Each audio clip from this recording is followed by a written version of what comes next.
नमस्कार। आज योग वशिष्ठ में हम देखते हैं उत्पत्ति के बारे में।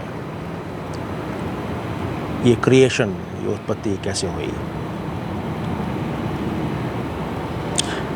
सिंपल टर्म्स में अगर देखा जाए तो विचार ही उत्पत्ति है। अगर विचार नहीं है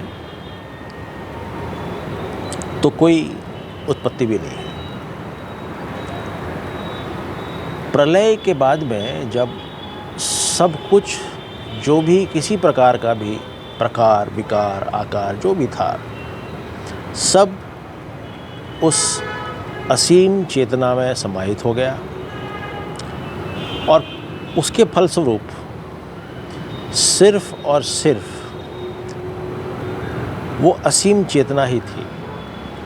उसी के अंदर सब कुछ समाहित था। अब वहाँ से एक लहर उठी, क्योंकि अब जब सब कुछ उसमें व्यक्त और अव्यक्त सब कुछ उसमें समाहित है तो इसमें अज्ञान भी है और संशय भी है, सब कुछ है। तो एक लहर उठी। वो लहर उसी असीम चेतना में थी और वो लहर विचार की वैसे ही उठी जैसे समुद्र का जो सरफेस है, तल है, उस सतह है, उसके ऊपर लहर का उभरना। उसी तरीके से विचार पैदा हुआ और ये विचार जो था ये सिर्फ उस अव्यक्त अज्ञान की अभिव्यक्ति थी। और क्योंकि वो अज्ञान था और विचार भी था, इसका मतलब वहाँ पे बोध, अपने होने का, मैं का, ये बोध, ये फीलिंग, ये एहसास हुआ। और जब ये एहसास हुआ तो उसके बाद में जितने भी और प्राणी हैं और भी वस्तुएं हैं और भी आकार, विकार, प्रकार जितने भी हैं, ऑल फॉर्म्स, उन सब का भी जन्म हुआ। ठीक वैसे ही जब तक कि कोई एक छोटा बच्चा अपनी माँ की गोद में है, भूत के होने का जो विचार है वो उसके अंदर है, पर वो दबा हुआ है क्योंकि वो माँ के साथ है। पर जैसे ही माँ से अलग हुआ, विचार का मूवमेंट हुआ, बच्चे के अंदर भूत का विचार आया और वो फिर डरने लग गया। जब भूत पैदा हुआ तो डर पैदा हुआ, डर पैदा हुआ तो पूरी जितनी भी कहानियाँ हैं वो सारी पैदा हो गई। ठीक उसी प्रकार जैसे डर एक विचार था, डरने वाला एक विचार था, आई, और डराने वाला भी एक विचार था, उसी तरह से ये जो अव्यक्त अज्ञान है, जो कि आई है, मैं का जो बोध है, ये भी वही है। और इसी कारण से सब कुछ जो हम देखते हैं वो है। यानी ये हुआ कि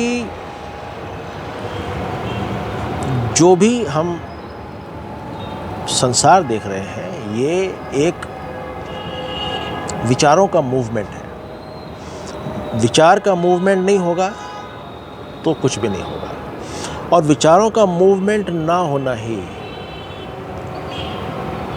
समाधि है, निर्विकल्प समाधि। जब तक समाधि में है तब तक कुछ नहीं है। जैसे ही समाधि से बाहर आए फिर से विचार चालू हुए और सब कुछ फिर दुनिया चालू हो गई। इस बारे में आगे हमें एक कहानी सुनेंगे कि एक साधु जो निर्विकल्प समाधि में था और उसकी वाइफ ने भी बाद में सोचा कि मैं जो है अपने पति के साथ रहूँगी, और बट उससे पहले मैं चेक करती हूँ कि ये वाकई में समाधि में है या थोड़ा सा भी इसके अंदर अंश है अज्ञान का। तो वो कहानी हम बाद में देखेंगे तो उससे और क्लियर हो जाएगा कि अज्ञान की अभिव्यक्ति ही हमको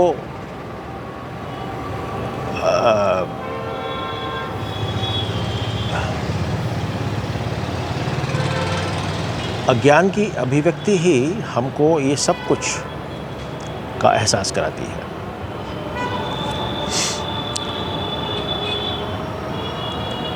दूसरी एक चीज़ जो हम इसमें देख सकते हैं वो ये है कि क्योंकि जिस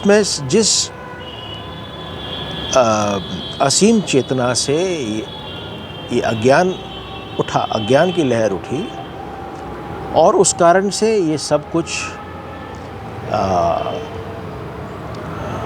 वर्ल्ड और उसके जो ऑब्जेक्ट्स हैं, वो विषय हैं, वो सब पैदा हुए,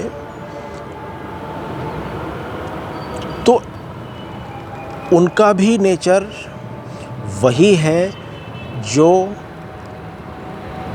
इस असीम चेतना का है। यानी कि एक विचार ये भी और एक विचार वो भी।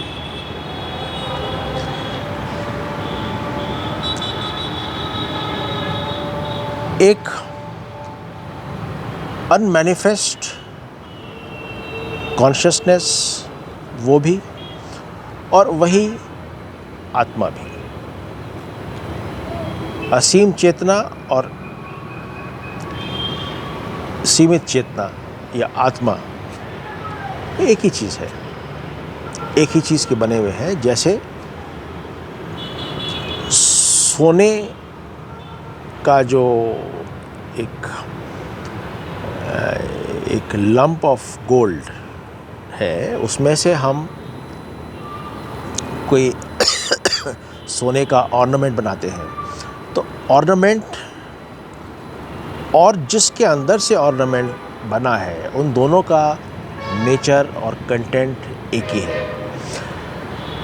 इस ऑर्नामेंट का जो अस्तित्व है, बिना इसके कुछ नहीं है।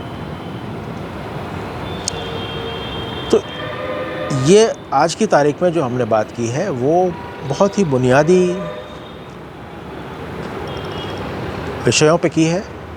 कल हम जो बात करेंगे वो होगी माइंड के ऊपर और उसके आगे। शुक्रिया।